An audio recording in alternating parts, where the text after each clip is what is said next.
Once upon a time, in a world where shadows consumed every corner, a little girl known as Red wandered the forests of the Forgotten. Her cloak, dyed in a violent hue of crimson, wasn't just a piece of clothing. It was a symbol, an omen. Red wasn't just a girl. She was a creature of chaos, a broken mind who enjoyed the terror she instilled in others. Her once innocent eyes were now wild and hollow, gleaming with madness, a reflection of her twisted soul. Her grandmother's cottage was no longer a sanctuary of warmth. It had become a dungeon of darkness. Red didn't go to visit her grandmother to offer kindness or care.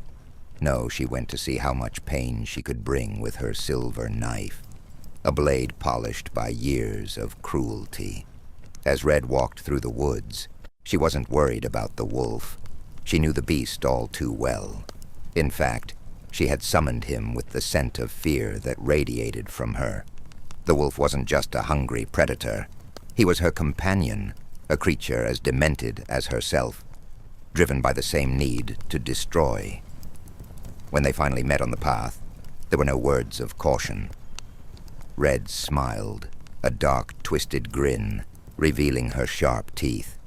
The wolf, eager and bloodthirsty, wanted to play his role as the villain, until Red took control. "You're so predictable, Wolf," she whispered, spinning around and slashing at the air with her knife. "You think you're the hunter. You're the hunted now." The wolf growled but hesitated. Red didn't fear him.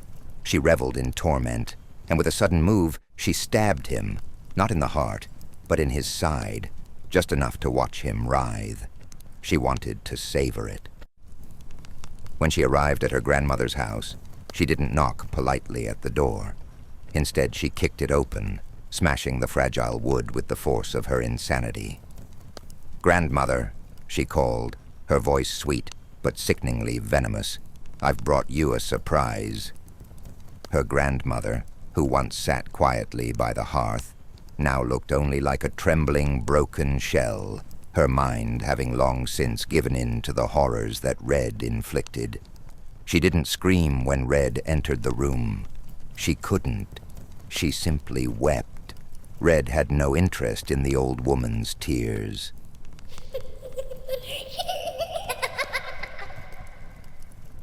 Red buried the knife deep into her chest, not for any reason other than the fact that it made her feel alive, and as the blood pooled around the floor, Red stood, watching the wolf from the corner of her eye, still twitching in his death throes.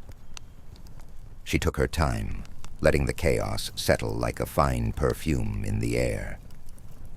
The village heard nothing that day, only the whispers of an insane, bloodthirsty child, and the maniacal howls of the wolf echoed through the trees. Little Red Riding Hood didn't live happily ever after. She didn't need to. She was the nightmare, and she didn't want anyone to forget it.